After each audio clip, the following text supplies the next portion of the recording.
Hello guys, thank you for joining. Please confirm that you can hear me in the chats, please.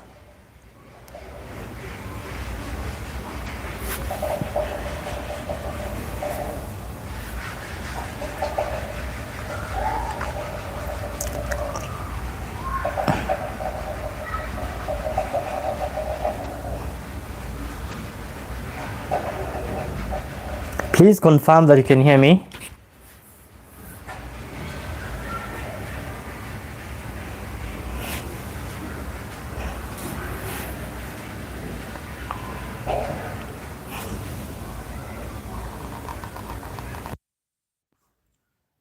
Hello guys, please confirm that you can hear me.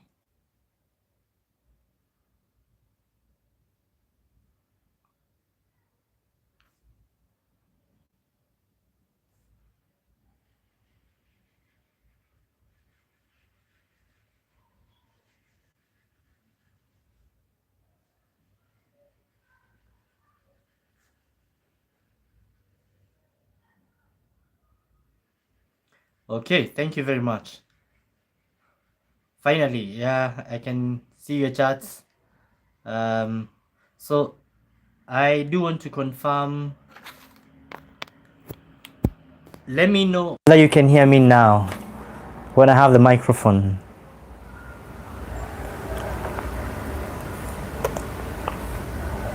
Any confirmation right now? Thank you very much. Yes, thank you for the confirmation. Thank you very much. Thank you for all of you who have joined. So we'll start in another, let's say, 60 seconds. So please prepare your questions. And this will be a marathon. So I hope everyone is ready with a pen and paper to note the points that they need clarification, and also to jot the points which they can refer to later when they write their essays.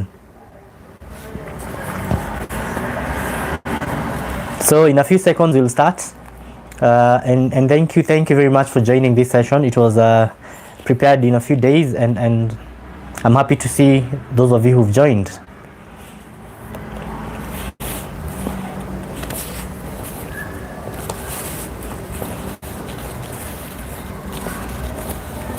So today, before everything else, I'll introduce myself, and then I'll give details on how the session will take place.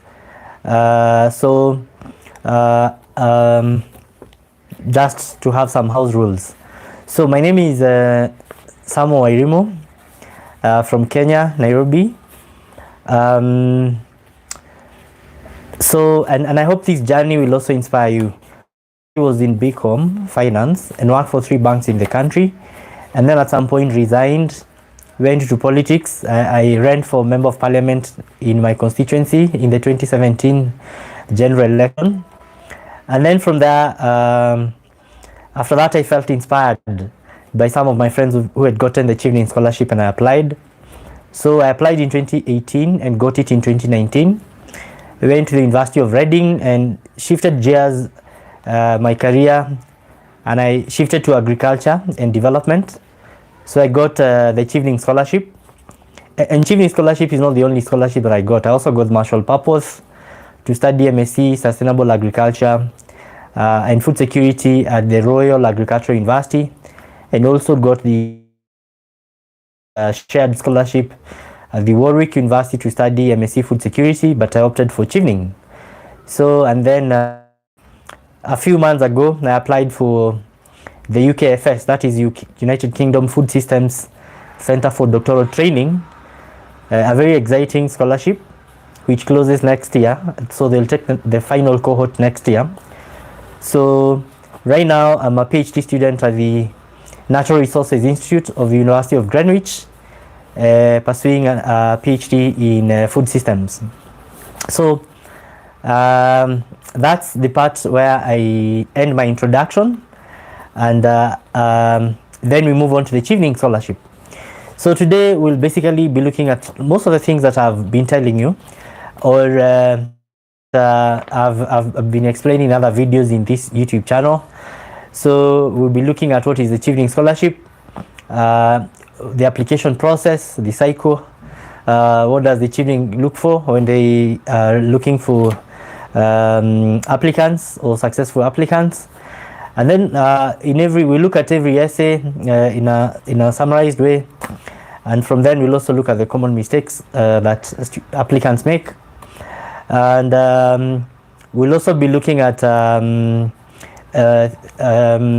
next steps after you've applied for your scholarship. That is in 3 weeks once you submit your application. What could you do to enhance that you can enhance, or you can mention when you go for your interview, which might look or which might give you the scholarship. I'll also give you a chance to ask questions, so be ready with those questions. So the first step, what is the Chevening Scholarship? Chevening is a UK government scholarship. So that means it's administered by the government through the Foreign and Commonwealth Development Office. Most countries, the Ministry of Foreign Affairs. And basically it's there to foster relations between the UK and other countries. So the scholarship caters for a 1-year master's degree. That means since most taught, that is part-time master's degrees, which take 2 years, so it doesn't cater for part-time. And when you say taught, it doesn't cater for research. There are master's degrees that are purely research. So this one caters for taught. That means you have to sit in a classroom and you to do some modules, theory, and then finally, of course, there's a dissertation. But that doesn't qualify to be a research degree. It's your expenses. That is, it covers your tuition fees, your living expenses, which are covered in a monthly stipend, which is quite enough. And I see people saving and traveling. The other thing is that the Chevening Scholarship also covers your visa expenses, so your health insurance. It also covers the expenses that you before you travel, like the TB test, which is part of the requirements. The Chevening, we'll cover the questions later. But I would like to say that the MSc degrees are covered, but that doesn't make them that research. So if you Google, you'll see some degrees courses, master's degree, which are masters by research. So those are the ones that are not covered. But anything MA, MBA, MSc, it is covered. So one of the things that Chevening makes it very popular, it's prestigious. Prestigious in that it has produced a president. I think it's South America. There's one of the applicants there became the president after 10 years. In my country, Kenya, Chevening has produced Supreme Court justices. It is produced cabinet ministers. The highest levels of government in my country. Those I can talk of them because I know them. So, and then it's a lifelong engagement. So even today we do have Chevening events. You're invited. So you become part of a global alumni, which right now is over 50,000. So you connect with the cream de la cream of the society from various parts of the world. So that means Chevening for me is the most prestigious scholarship that you can get for your master's degree. And it's not just the paper, that is the certificate, and for the lack of a better word, Chevening also offers other non-monetary benefits. So there are places you go and you just say you're a Chevening alumni, and people just want to relate with you. So yeah, the eligibility, you need to have a bachelor's degree, and bachelor's degree means you just either some countries are 3 years, most countries are 4 years degrees, and the qualification here is you need to have gotten either a second class upper, a first class, or also they do accept second class lower, as long as you find a university that accepts that. So there are a lot of questions sometimes. Do they accept 2-2? Yeah, they do accept 2-2, what we call a lower, but you do have to get admitted. So first of all, of course not first of all, but you need to have to be admitted to a university that accepts that qualification in the first place. So, and then you need to have 2 years work experience. There are details on how to calculate these, because a week has most work weeks have 40 hours. So there is a way they calculate them if you are full-time or if you are part-time. There is also the way they calculate them. But the most important thing to note is that the Chevening accepts work that has been done, including internships and placements, as long as they are not part of your degree. So they are not part of you getting a grade for a certain module. So that also works for your Chevening. So the application cycle, as you all know, is a long one. It just opened in August, and then it continues until the next 3 weeks. So between early August and early November, people apply, and then the reading committees, the people who go through your essays, will read them through November and December, and then from there, in February and March, the applicants are shortlisted and notified. So early March to early April is what we call the global, the interview period, and people are interviewed in their respective countries. I know some countries, some people are interviewed from different countries depending on whether your country has a British High Commission there. Then in mid-June, the interview results are released, and people who are successful, they are given a few weeks until July to meet some conditions. So for instance, initially Chevening used to have an English proficiency test. These days they removed it during COVID time, so you guys are lucky. So but as you had until July now, after being selected, to meet the English test, but right now of course it's not there. If you have a condition to meet for your university, then university sometimes do have conditions. Either there is a document you need to submit, either maybe a university also requires an English test. But what I will tell you is, please look at the universities also accept other alternatives. So like I remember getting an exemption in my year because I submitted my KCSE or high school grades, and they said they were acceptable. And sometimes you might be out because of the years. They say we accept them as long as they've been done, maybe I don't know how many years before, but you can always talk your way through and apply for that exemption, and most of the times you'll be granted. And that also means you need to say maybe you've worked in majorly in a country that speaks English, or maybe the official language in your country is English. So those are the kind of things that you include in your exemptions. So then in September, successful applicants travel to the UK to start their degrees. So a few like a month ago, most Chevening scholars have traveled and they started their degree, and it's actually 1 year, but they allow you to stay like 3 months or 6 months more, and you have education from a world-class university. So the application process, of course, is a portal where, of course, most of you have gone there. You've put your bio data, year of birth, where you come from, those important details, and then you write 4 essays. In the portal, also, you have to include maybe your transcripts and your degree. I'm sure you know how to do that. Scanning them into PDF, one document. Then independently, you also have to apply to the universities. So I'm sure you guys have started applying to the universities if you haven't, but you can also apply after applying for the Chevening Scholarship, because you still have time. That is, once the Chevening application closes, you can always go back and apply to the universities. If you come back in the YouTube channel, we'll also be doing videos on how to write powerful personal statements when you are applying for your university, university applications. So you write 4 essays. So we move on to the 4 essays that you write now. And the first essay is the leadership essay. We call it leadership and influence. And then there is a networking essay. There is the studying in the UK essay. And then there is also the final one, that is the career plan essay. So these essays, each of them is 500 words. And it is recommended that you do prepare your essays in a Word document separately. And then once they've been reviewed by people you've gotten who can review your essays, then you come and paste them in the portal, and then you can submit your application. I should say this right now before I forget. It's always good to submit maybe 1 day before if you can, because on the day of submission there's always some issues to do with the technical issues. So, and the system might be down. Sometimes I remember there's a year they extended by a few days to cater for that, but to avoid getting in the mix-up, you can always do the application before. That is, you can submit your application the day before.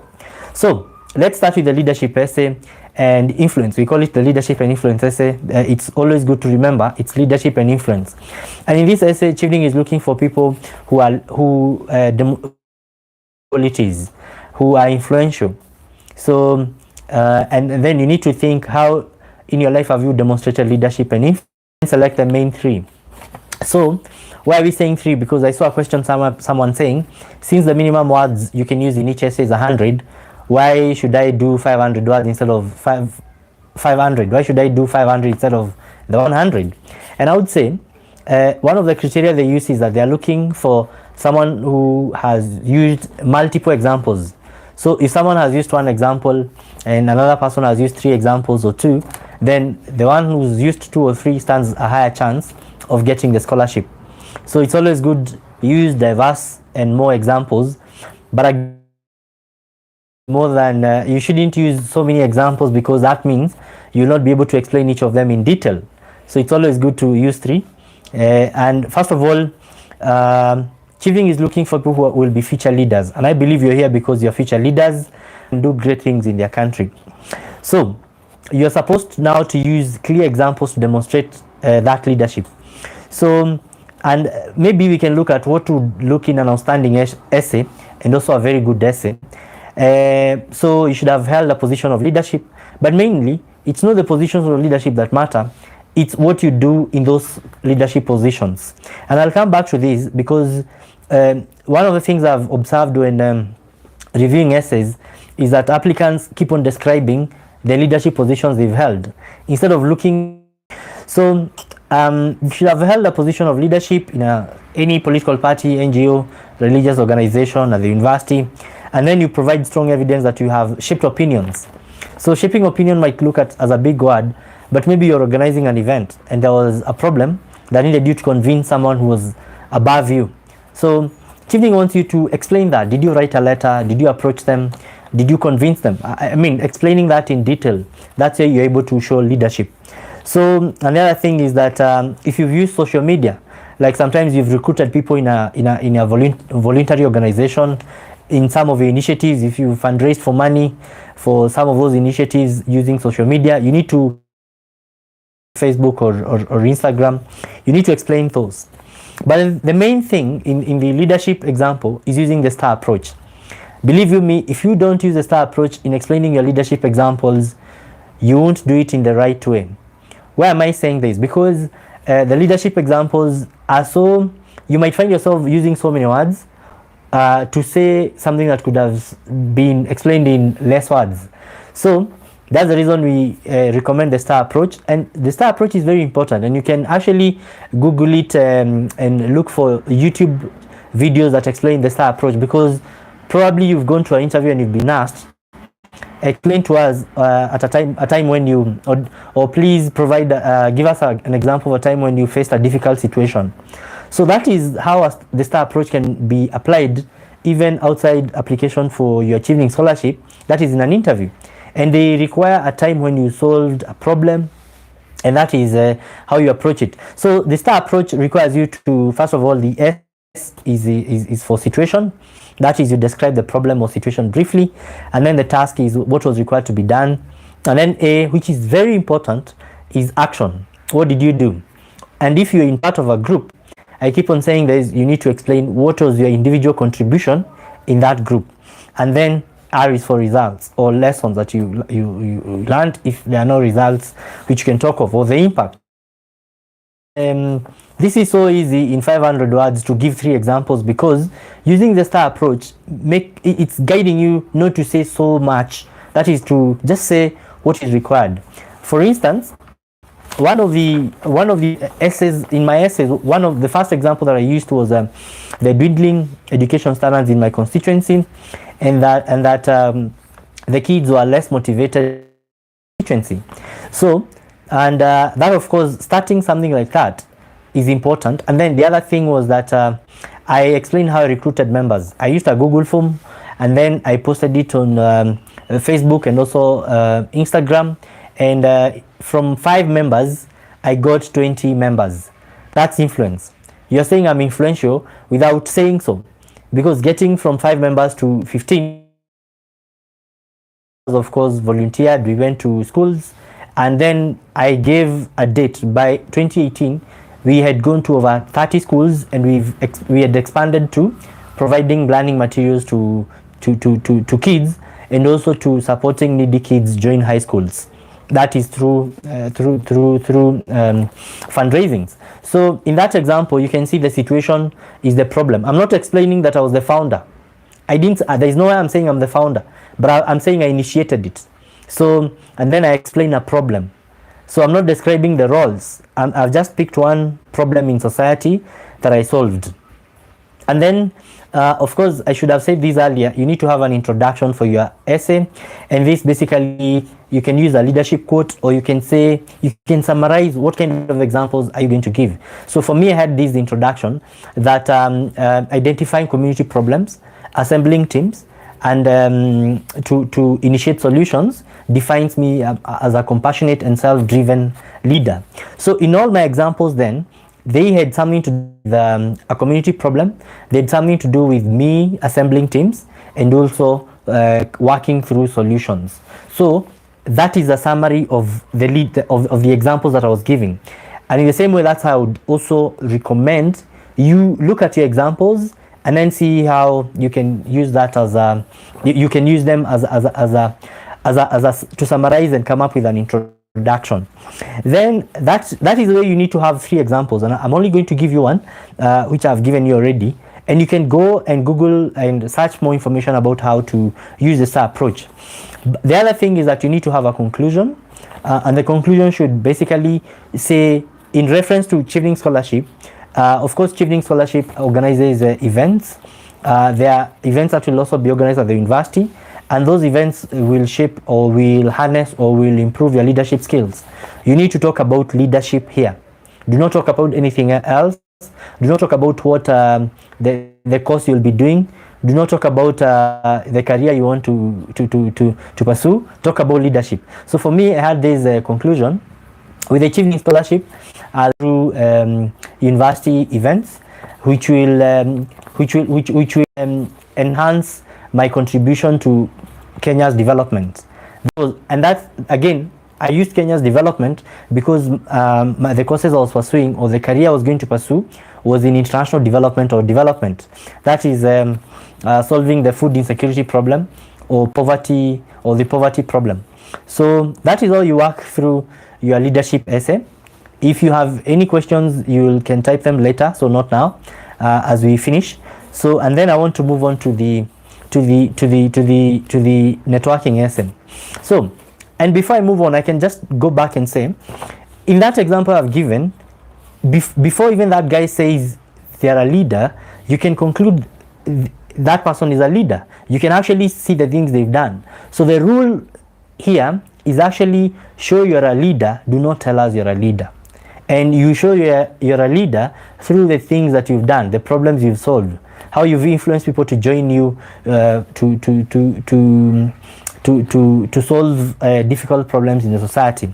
So in the networking essay, which is the second essay, and to be honest, this is one of the essays that really failed so many people.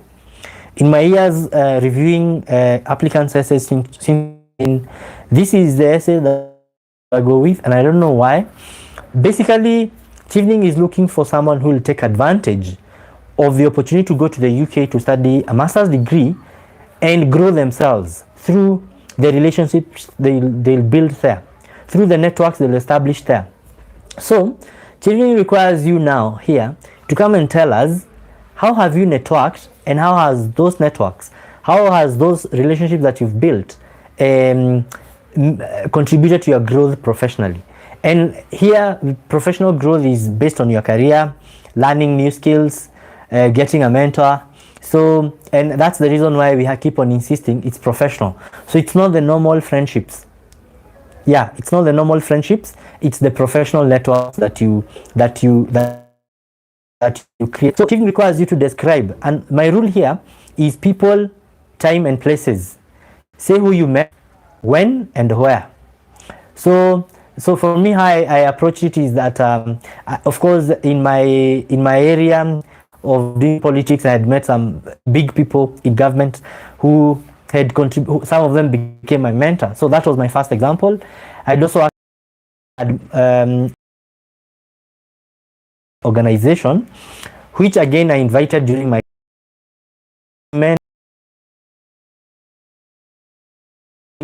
that is the area I got the most votes in my when I was on a, so that was actually growth to me. But one of the mistakes that people make, they give a good example of how they've met someone and how that someone has contributed to their growth, but then they shift and start talking about how other people benefited. Like maybe you run an NGO, and through networks you're able to see or to find someone who was able to donate, to make a donation to your NGO, so you're able to solve community problems. That is actually more of a leadership example. Until you're able to explain how you benefited, you personally, that's when it becomes a network example. So you need always to remember that networking example is looking for someone who will take advantage. So an example here would be you attending a conference and then approaching one of the speakers after the conference, and remember again, it's you who has to initiate these relationships. So some people say, oh, the speaker identified me because of 1, 2, 3. No, that's not how networking works. It is not the speaker noting you, it is you approaching the speaker, because you'll be showing that you can initiate important relationships or networks. So then of course you engage the speaker, and then the speaker either became your mentor, and then or maybe they referred you to a job. That is a perfect networking example. Maybe you also approach someone on LinkedIn or Facebook or Instagram because you noted that they were Chevening alumni, and through you engaging them, they accepted to review your essays, and you're able to get more understanding of the Chevening Scholarship. That is also a very perfect example that you can use for your leadership. Relationship can also happen through social media, so you don't need to shy away giving examples of how you've met through social media, and those people have led to your professional growth. It could be a career growth, it could be an attachment, it could be an internship, it could be also be you learning new skills, or them referring you to somewhere you learned new skills. So one of the common mistakes here is that people are not able to show how they benefited. They kind of continue showing how other people benefited from these relationships, and that is all I can say about the networking essay. And I did a video on networking a few days ago, so you can always go back and see how I insist on those points that you need to note when you're writing your networking essay. Then you go to the studying in the UK essay, the third essay, and this is the simplest one. Simply, this essay requires you to say, I want to go to this university to do this course because I want to gain these skills, and you need to mention the skills and then say how those skills are going to contribute now to. You need to, I've always been seeing that people are able to say, I want to go to London School of Economics because it's ranked highly in the UK. So what?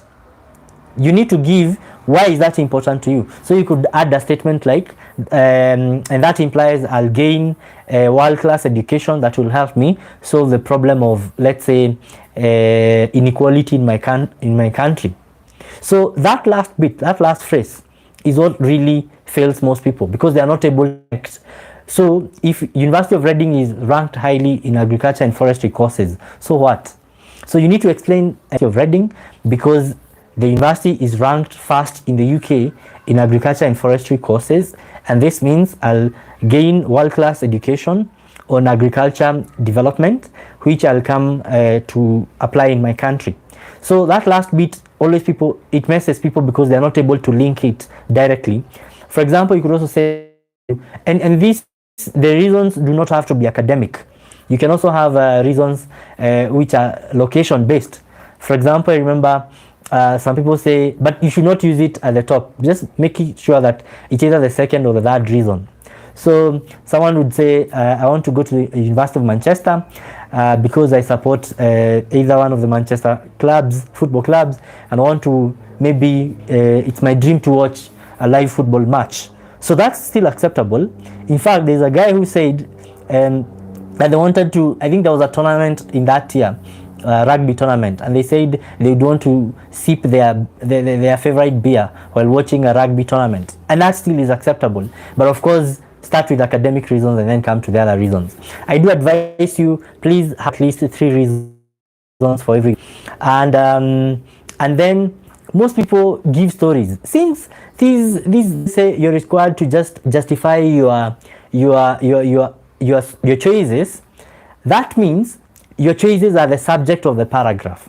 So I don't see why you need to start your paragraph with things like, since my country is faced with inequality, I want to do MSc poverty, inequality and development at the University of Manchester. No. Here you need to go straight to the point. My first choice is at the university, because then you continue giving the reasons, you know. Then you continue the second sentence. The course also appeals to me because, you know, you give another reasons. So I want that will make your essay stand out, because someone who was really researching into their courses. So one of the things that makes essays is if you mention a module and a professor who teaches that module, or the convener or the leader of that module, and linking the skills, or maybe talking about an attachment or a placement or work placement that is within your course, and linking them to the issues that you want to solve in your country. So for instance, in my essay I mentioned that the course appeals to me because of the module Agriculture Project Planning and Management in Developing Countries, taught by Professor X and X. I mentioned the professor, and then I said this course will impact me with and then project management, agricultural project planning, which and then I'll use in my country in designing projects that I mean evidence agricultural projects in my country. So that is how you make your essay stand out. Another thing that you can always use is that the course appeals to me because there is a work placement where I'll gain practical skills to complement the theory, the theoretical knowledge. So, but not saying the course appeals to me because it has a work placement. And this is where, if I've reviewed some essays, I keep on asking people, so what? So, and that's the statement I'm looking for, the connection between work placement and the practical skills that then you'll use in your country. One of the mistakes that people make here is that they do not research into their courses. So please do research your courses. Do not do not appear plain. Go deep. Mention the professor. Of course, since it's 500 words and you're justifying 3 unis, it's always good to make sure that your first choice is the one that actually has substance, so that at least, because that's the first choice. Of course, Chevening will give you the scholarship, but then you can always confirm whether you want to go to your first choice or the second or the third choice. So there's always that allowance. Again, remember that when you're selecting your course, there are 2 factors to consider: ability and the career. So ability is, for example, I come from a social science background. So social science, so I'm not from natural science or physical sciences. So it would have been hard for me to do a course in engineering or medicine, you know. So when you're selecting courses, please note that your ability. But that does not mean that I wouldn't have done an MA in gender studies. Actually, I didn't even do agriculture in high school.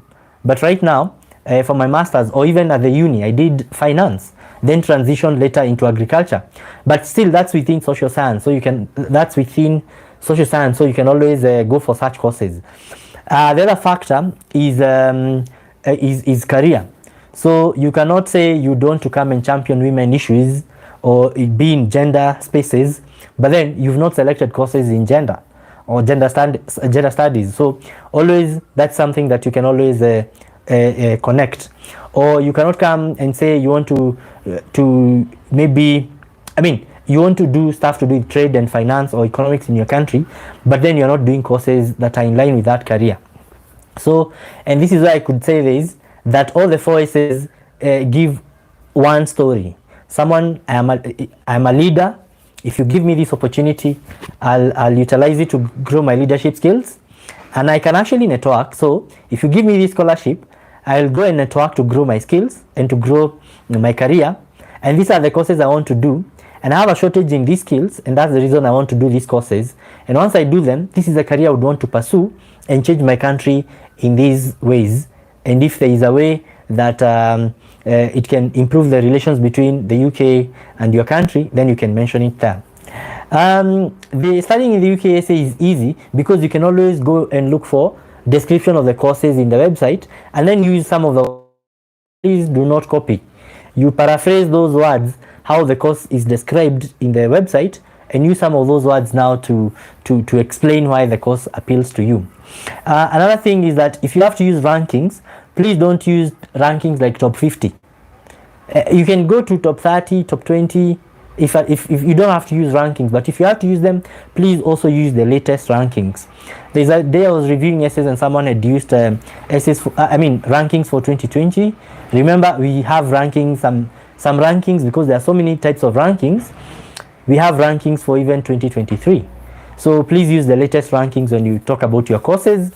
Some of the questions I get from us applicants, and I need to speak about this right now.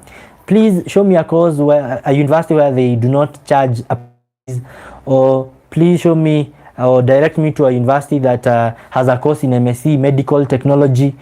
No, please, it is your role to go and research for courses. And how do you do about this? The first thing I would do is that I would actually type the course I want to do, or go to rankings and see the rankings by subject and see, for example, if you want to do agriculture or staff to do agriculture and development, I would tell you this. And those rankings, some of them are not really helpful, and I'm saying they are not helpful. For instance, the University of Reading is ranked highly, or the first in the UK, in agriculture and forestry courses. But if you are interested in things like agricultural technology, then the University of Reading is not the best, because I would say this confidently, because they do not look at issues to do with agricultural technology so much. But there are other universities like Sheffield, which have actually MSc agriculture or sustainable technologies. So then those rankings, then you see, they do not talk to your career if you want to go into agricultural technology. So you really have to go to the university, search for the course, look at whether it requires application fees. By the way, Chevening does not cover that, application fees, but you can always apply for a waiver. And then you look at the modules, because courses can have the same title, but they are different. I remember in my case, the MSc Food Security at the University of Warwick and the MSc Food Security at the University of Reading, the one for Warwick is actually a technical course, scientific course, to learn about biotechnology. So you cannot do that course if you don't have maybe a background in biology. Although they gave me the offer, I had to confirm that I'll read for myself some of these things. But the MSc Food Security at the University of Reading is a social economic course. Theory, nothing scientific. Courses can have the same name or title, but they are different. So look at the description of the courses before you actually always ask questions. You can always email the university. They're always willing to ask. In fact, you can actually book a session where they explain to you about the course, and they tell you what, and look at the kind of careers, because for every course description, they also tell you about the careers that you can take in that course. I think I'm done with the studying in the UK, but I can talk about your introduction. I see people struggling a lot with the introduction. So in the introduction, please go to mention a challenge in your country. For example, in my country, I quoted some FAO data or World Bank data that talked about food insecurity in my country. And then if you quote a report, please be very specific. If it's a World Bank report, according to World Bank report 2020, Nigeria is ranked, or Kenya is ranked. This is a food insecurity problem. According to, you mentioned, either is FAO data or according to a government report. You need to be very specific of that report and the year. And then some of the reasons causing food insecurity in Kenya are, you say maybe or inadequate rainfall, or farmers lacking those kind of things. And then the third sentence, remember I had said the first sentence is the problem. The second, you've explained the reasons for that problem. The third sentence, you need to be very specific. This has an MSc or a postgraduate course in agriculture and development, to gain skills and competences to uplift the incomes of small scale farmers in Kenya. That is a perfect introduction, 3 sentences. Remember, in this essay, you're not required to duplicate the information you've given in other parts of the application. And this actually Chevening says that. So please do not say the degrees you hold or the qualifications you hold here. You're just supposed to justify. In fact, the only place you can say the degrees you hold or the qualifications you hold is when applying to the university, because they don't want to hear how are you fitted to do this course. But for Chevening, they just need you to justify. And with that 3-sentence introduction paragraph, you've actually then introduced your essay. So someone can see this person wants to do this course because of these issues in their country. The other thing is that the second paragraph talk about your first choice. The third paragraph talk about your second, and the fourth talk about your third choice, and then have a conclusion, which is a 1 paragraph and can be a few sentences talking about with the Chevening Scholarship. Talk about studying in the UK. Please do not talk about career. Do not talk about other things like leadership. Talk about what studying in the UK means to you. So it could be you'll be able to class knowledge. So you can talk about world-class knowledge here. Do not want to say much because I divide it into 3. First of all, after the introduction, which you can use the same format I've given in studying in the UK essay, but you introduce a problem, you explain a little bit about the problem in your country, then instead of saying this has motivated me to pursue a postgraduate course, talk about this has motivated me to pursue a career in, then you give the career to sort or to solve this kind of problems in my country. So I've differentiated that here you talk about your career. Then the next bit is go direct. Talk about in the short term what you want to do. Then the other paragraph is in the medium term, and then the other paragraph is in the long term, and then you have a conclusion. When you're explaining all the bits of your career plan, please note this. You need to say exactly what position you want to hold and which organization. Please do not say I want to join the government in a senior role in the ministry of this or ministry of this. You are not clear. This essay allows you to dream. Even if you want to say you want to become the president, say it. But as remember, plans have to be smart. So, for example, if you've never vied for any position in your country, I know some countries you can be president if you've never joined politics, but in most countries you must have maybe expressed some interest by now. So, so you need to have a smart career plan, which is achievable. So, and it needs to be progressive. So, for me, I said I want to come back to the country, start a community-based organization to help farmers in my district. And you can see that is very small in terms of scale. And then I said who I want to work with and exactly what I wanted to do. So I said I wanted to train farmers on financial literacy. I wanted to explain farmers good agricultural practices. And I said I also wanted to advocate for the issues to be handled by the government. But at the same time, I explained who I wanted to work with. Already there are financial institutions that are working to give farmers loans. So I mentioned some of them.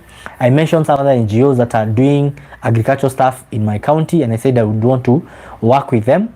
And then I actually said, why is this important? So at the conclusion, I would say, and this would help farmers, small-scale farmers, increase their incomes, and also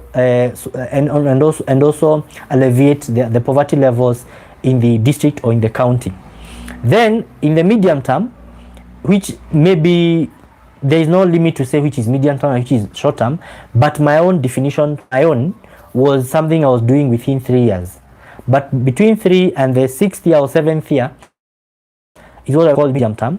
And what I do after 7 years, 10 years, it's what I would call long term. But you don't need to say this. Just be specific and say in the short term, in the medium term, in the long term. Don't say in the short term within 3 years. No, don't say that. Just say in the short term, I would want to do this, and who do you want to partner with? Be very specific in this. And that is the format for the medium term, and basically, where do you want to work? Which organization? What do you want to do in that organization, and what role do you want to hold? What title?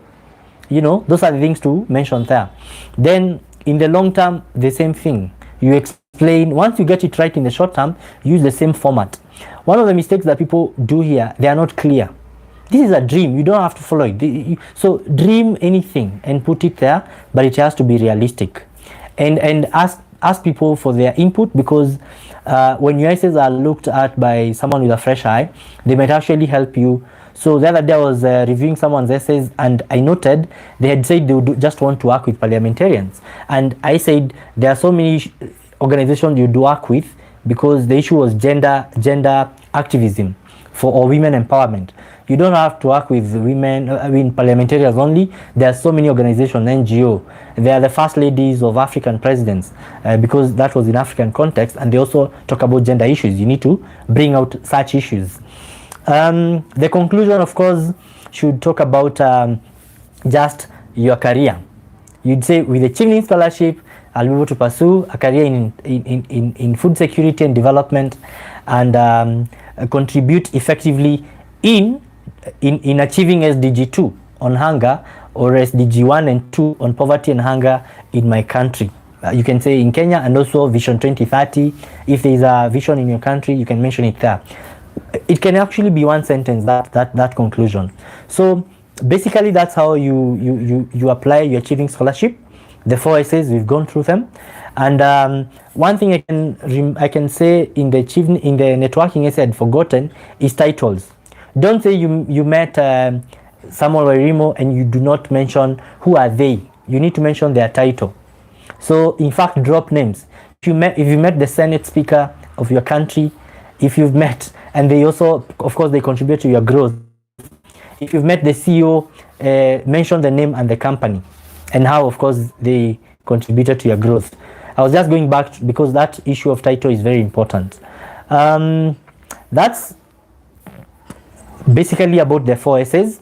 Then from there, some of you will be, there are things you can do in between. For me, I wrote essays. I mean blog articles. I started a blog. By the time I was going to my interview on 12th of March 2019, I'd been published in 4 different newspapers, articles on agriculture. And even though you are required just to do your interview to go to your interview with just your ID or passport, the panel was so impressed, and they were like, please leave to us the articles. So I had photocopied them, and that shows what you can do. You can continue growing. You can continue actually doing whatever you're doing, so that even if you in between, you can actually get a stronger leadership example to give at your interview. So you don't actually have to give whatever you've written. So in March, when you're doing an interview, or in April, you can also give a leadership example that you feel is stronger than the ones you wrote in your essays if you're shortlisted. The other thing, of course, continue applying to your universities. Chevening is very competitive. You know, only like 1.8% of the people applying for more scholarships. By the time you're searching for your courses, you'll also note that some universities have their own scholarships. So, for example, for those who are applying to University of Oxford, believe you me, it's easier to get a scholarship there than getting an offer. So once you get an offer at the University of Oxford, there are like 10 scholarships there to choose from. But those who are applying to the University of Manchester, you'll note the other scholarships, especially the development courses. There is GDI scholarship. Please apply to them. Also apply to the Commonwealth once it opens, especially the Commonwealth Master Shared Scholarship. Why do I say so? And I'm specifying on the shared because the other Commonwealth Scholarship, which is, I call it normal, they are nominating agencies. You have to be nominated either by an NGO in your country, and then there are specific NGOs that nominate people, or be nominated by the government, which is quite hard, especially because we have to admit in some countries that process might not be straightforward. But the Commonwealth Master Shared Scholarship, for that one, you apply to the university directly. So it is your academic ability and the essays you write there. And of course, now these are different essays which we'll look in the future. I have a Commonwealth Master Shared alumni who is willing to come to the channel and talk to you about it. So keep in touch when we come to do that in a few weeks. But apply for the Commonwealth when it opens. So the only difference is that your fee is shared between Commonwealth Secretariat and the university. That is why it's called a shared scholarship. So that's what you can do in between. to strengthen you go to your interview. And your interview, to discuss it and say a few things here, it's quite a conversation. So tell us when you demonstrated leadership, you start giving an example. You say in 2019, there was this time I was working for this organization and there was this problem. Then you've already now done the situation. Then you explain the task, what was required to be done. Then what exactly did you do? So I wrote letters, I mobilized people through Facebook, through Instagram, through whatever. I also went to the chief and explained to why we were doing this. At the end of this, they allowed us to use the grounds and we were able to, these were the results. That's how you do it now in an oral form when you're doing your interview. One of the questions they ask you, some questions are not direct. So in the interview, they might ask you, tell us you couldn't agree in that group. So they are looking at how do you address conflict issues. It could be a time when actually you faced a difficult situation. So they are trying to look again a time when you solved such difficult situations. One of the critical questions that I've always, when I'm prepping people to do their interviews, is who do you need to network with to achieve your career goals? So for example, they asked me that question, and of course I had written I would want to go back to politics. So who do you need to network with in order to achieve your long-term career goal? So this is a very, very, very practical question. So if you want to vie in your country, they're asking you who do you need to network with. Of course you need to know the village elders, because once you get that endorsement, you need to know the women leaders, you need to know the youth leaders, the political parties leaders, the church leaders, because they're influential. Once you get that endorsement, the teachers unions, or the farmers unions in your country. So whatever career plan you give, you might be asked a question like, who do you need to network with in order to achieve your career goal? So when you're writing your essays, please start thinking about your interview, and I hope you get the chance to be interviewed. And that's basically where I would end my Chevening presentation today, because now we've handled the Chevening process. We've also handled how to write your essays, what you can do to improve your essays or to improve your chances after submitting your application. You said continue applying for other scholarships and make your university applications. And also finally, also you've also addressed issues to do with what you can do in your interview or to enhance your chances at the interview stage.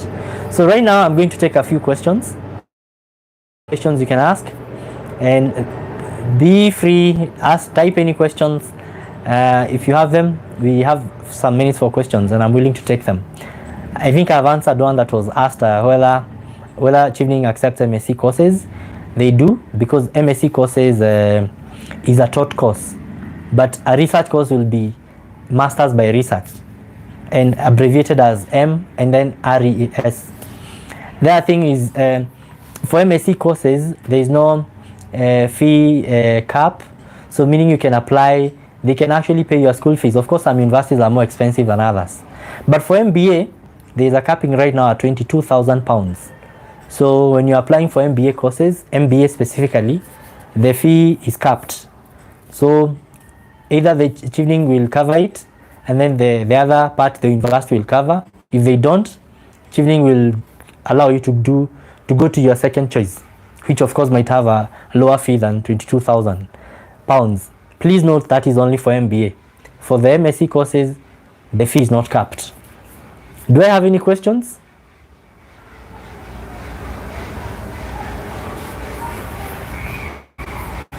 Or any comments?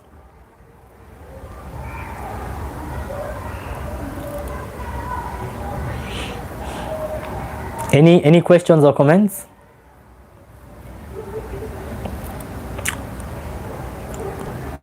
Even some comments.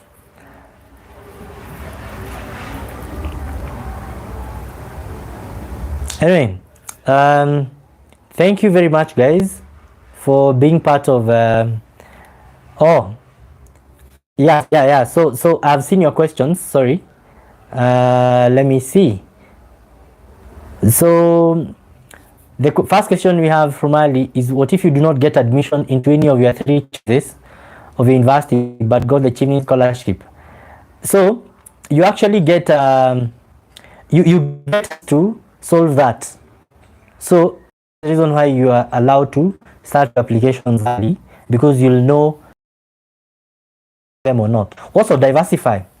Because I was applying for scholarships, I had applied for mutual purpose, which was accepting applications from like a few universities that offer agriculture and development courses. I was applying for Commonwealth.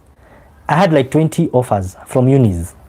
So, and make it fun. I mean, it takes a few minutes or 1 hour to apply to a uni. Once you have your personal statement, and then you can attach your document. So apply to as many universities as possible. But I doubt they would. Of course, there are some universities that require. I know someone who wanted to go to Oxford and they didn't get, so they were forced to go to Leeds. But even before that, they had appealed. But by the time Oxford was giving them the offer, the Chevening deadline had elapsed, so they had to go to another university. But please apply to many universities, and maybe we can also discuss how to enhance your university applications in future. We will be looking at how to do strong university applications. But rarely I've never heard about that, someone not getting an opportunity. So start making those applications early. For me, actually, I changed my courses at the interview. So at the interview stage, you're allowed to change. So if you have more than 5 offers and you feel you've gotten a better one, you can always introduce changes at your interview and say, I want to change my courses. They actually don't need you to explain a lot. So and then you can actually say, I already have an offer, or I've already applied. That's still, if you haven't applied, please say you haven't, but you're going to apply. Or if you have applied, say you've applied and you're waiting a decision. And then, of course, if you've applied and gotten an offer, please upload them in the system if the deadline is still there, if you're still within the deadline. So how can I check that the university gives work placements? So not all courses have work placements. So but you actually, I mean, you can look at the description of the course, and as I said, the uni and choose to one about the courses that you want to take. So yes, IELTS is not a must right now, and I think that has been confirmed.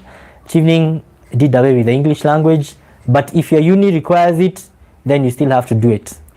But unis also accept other forms, like your high school or other alternatives. So you need to keep on checking. You need to check the website to see what other forms are allowed. So where can I send my application for you to review? So for now, I'm not taking until next week. So I've given my social media handle, so you can approach me. If I'm available, I'll let you know if I can take your essays for review. So the other one is, I heard that there is application fees. Some university courses have application fees, but you don't have to go to them, and you can actually apply for a waiver. So like I had applied to University of Edinburgh, MSc, is it African Development? I don't know the exact name of the course, and they have an application fee of £50. So I had to drop it at some, because they couldn't waive the application fee for me. So there are so many universities in the UK. So if a university is charging application fees, you do not have to force your way through. I mean, like, you can drop it and take another university that does not have application fees. So, but the scholarship is free. So I have to say that. How can I? So any idea? So if IELTS is needed for Sheffield University, please go to the specific course. Look at the requirements. It is your course, so you need to know the requirements that are needed for your course. So, and that information is available in the website. So in the study in the UK, say, is it okay to quote an elective course? Yes, you can quote an elective course and say, I'm particularly interested in pursuing in fact, the course that I mentioned in my essay was actually an elective. It was not a compulsory one. So that is still okay. Summarizing the, you can get it from the from the other videos. They are available in the channel, so I cannot summarize it again here because we have a video on the same. So in the application, I'm applying for other scholarships. So if you're applying for other scholarships, just write yes. It doesn't decrease your chances where Chevening asks you whether you've applied for other scholarships. So just say yes. Do not lie. So I think I've done all the questions. Yeah, that was the last question. For the STAR approach, you can always go back to the other videos, especially the leadership and influence essay. Yes, thank you very much, and I think I've answered all the questions. So enjoy your afternoon, your evening, or your morning, depending on where you are, and I wish you all the best in your applications. If I haven't covered something, because this was very fast, you can always go back to the other videos. We'll be releasing the career plan essay video next week, and then so if you haven't submitted and you want to hear more insights about the same, please go there. My blogs, which you can find them online, they also have more information and more detailed information. Thank you very much, guys, and all the best in your application. Let's become Chevening alumni and meet in, which is the LinkedIn what? I would say the LinkedIn for Cheveners or Chevening alumni. So thank you very much for joining the session, and all the best in your application. Good luck.